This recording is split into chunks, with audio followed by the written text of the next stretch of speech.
Kok gak pati cerdas kok ketoke wong-wongane. Momentum peringatan tahun baru 1444 Hijriah. Mari kita gunakan untuk melakukan perbaikan menuju kebaikan untuk meraih yang terbaik. Saya ulang, mari kita gunakan momentum tahun baru 1444 Hijriah ini untuk terus melakukan perbaikan menuju kebaikan untuk meraih yang terbaik. Allahumma sholli ala Muhammad. Allahumma sholli ala Muhammad. Para jamaah, untuk mendapatkan target itu kita harus berhijrah. Hijrah itu secara umum ada dua, ada hijrah makaniyah, ada hijrah ma'nawiyah. Hijrah makaniyah itu hijrah dalam artian berpindah, hijrah tempat, hijrah dalam arti berpindah. Sedangkan hijrah ma'nawiyah itu hijrah sifat, hijrah dalam artian berubah. Ringkes-ringkes saja. Kalau hijrah makaniyah kita tahu Rasulullah berpindah meninggalkan Makkah menuju Madinah, maka syaratnya hijrah makaniyah itu harus ada yang ditinggalkan dan harus ada yang dituju. Dua-duanya harus ada yang ditinggalkan dan ada yang dituju. Itu hijrah. Ada yang ditinggalkan tapi nggak ada yang dituju, itu bukan hijrah, namanya minggat. Nah iya toh, ada yang dituju tapi nggak ada yang ditinggalkan, juga bukan hijrah, namanya ngelamun. Kok gak pati cerdas kok ketoke wong-wongane. Nah, kalau hijrah ma'nawiyah, hijrah sifat itu banyak. Ada hijrah i'tiqadiyah, ada hijrah khuluqiyah, ada hijrah syu'uriyah. Ini kapan-kapan kalau saya diundang lagi sama Pak Rektor tak uraikan secara jelas. Iki loh, ini marketingnya wong pengajian biar penasaran. Nek tak sampai no kabeh saiki gak diundang meneh kok.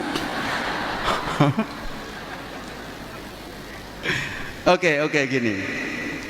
Rasulullah menghijrahkan manusia dari jahiliyah menuju Islamiyah. Secara umum seperti itu dulu. Kenapa sih Rasulullah harus berhijrah? Apa perjuangan di Makkah beliau nggak berhasil? Jawabannya berhasil banget. Jadi salah besar kalau ada yang bilang fase dakwah di Makkah selama 13 tahun Rasulullah tidak berhasil. Salah besar. Sangat-sangat berhasil. Fase dakwah di Makkah 13 tahun itu orientasi dakwahnya Rasulullah adalah menanamkan iman dan menguatkan akidah. Maka ayat-ayat Al-Quran yang turun di Makkah yang kita kenal dengan ayat Makkiyah itu mayoritas berbicara soal iman, mayoritas bahas akidah, termasuk juz amma yang saya yakin seluruh jamaah banyak yang hafal, juz 30. Tapi kalau 30 juz, kalau juz 30 banyak yang hafal. Kalau 30 juz ya sampean paling ya juz apel, juz mangga, juz alpukat, juz nanas itu. Allahumma sholli ala Muhammad. Juz amma itu 95% makiyah. Maka yang dibicarakan di juz amma itu mayoritas tentang keimanan, tentang akidah. Itu 13 tahun Rasulullah berjuang menanamkan iman, mengokohkan akidah. Berhasil apa enggak? Berhasil banget. Coba baca dalam sejarah. Orang-orang yang sudah masuk Islam, orang-orang yang sudah menjadi pengikut Rasulullah Muhammad sallallahu alaihi wasallam sangat teguh dalam memegang keimanannya. Contoh sahabat Bilal bin Rabah radhiyallahu taala anhu, ketika beliau masih menjadi budak, beliau iman kepada Rasulullah, beliau mengikuti Rasulullah. Ketahuan nama majikannya, diancam sama majikannya, Bilal, kamu jadi pengikutnya Muhammad ya? Iya, kenapa? Tak hukum kamu, keluar kamu. Kalau kamu mau kembali kepada agama lama, kamu nggak akan aku hukum. Tapi kalau kamu tetap mengikuti ajaran Muhammad itu, akan aku siksa kamu. Jawabannya apa? Silahkan kalau mau disiksa.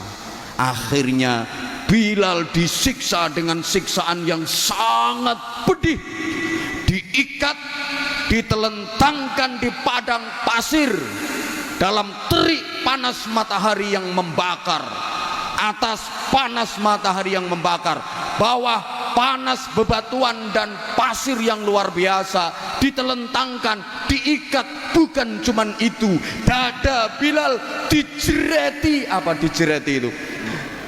Diberui loh, batu yang sangat besar, jeret. Bilal hanya berucap ahad. Dijerati menah, jeret, ahad. Dia baru bisa mengucap ahad, ahad. Maksudnya kul huwallahu ahad. Cereneng aku yo tak ulangi, Bilal, kul huwaile.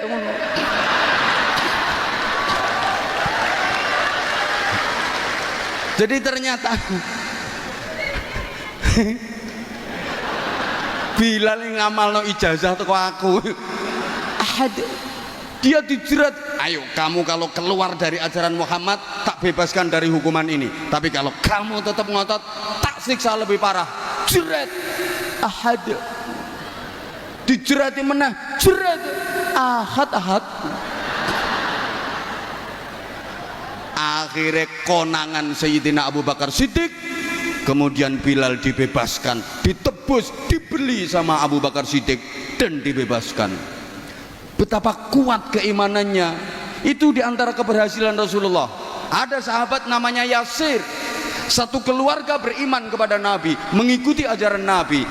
Dia diintimidasi sama masyarakatnya. Yasir, kamu sekeluarga kalau tetap mengikuti ajaran Muhammad, akan kami bunuh kamu sekeluarga. Apa kata Yasir? Silahkan, kematian lebih aku sukai asal dalam iman dan diridhoi Allah. Akhirnya Yasir sekeluarga dibakar hidup-hidup sama masyarakatnya demi mempertahankan iman, demi mempertahankan akidah.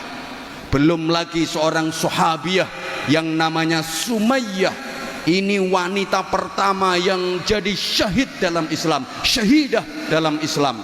Wanita pertama yang mati syahid dalam Islam namanya Sumayyah. Dia ketahuan masyarakatnya jadi pengikut Nabi Muhammad, imannya kuat. Akhirnya dihukum oleh masyarakatnya dengan hukuman yang tidak berperi kemanusiaan. Diikat pakai rantai, kaki kiri, tangan kiri diikat pakai rantai, kemudian rantai itu diikatkan lagi ke kuda. Kudanya dicambuki supaya lari kenceng ke arah kiri.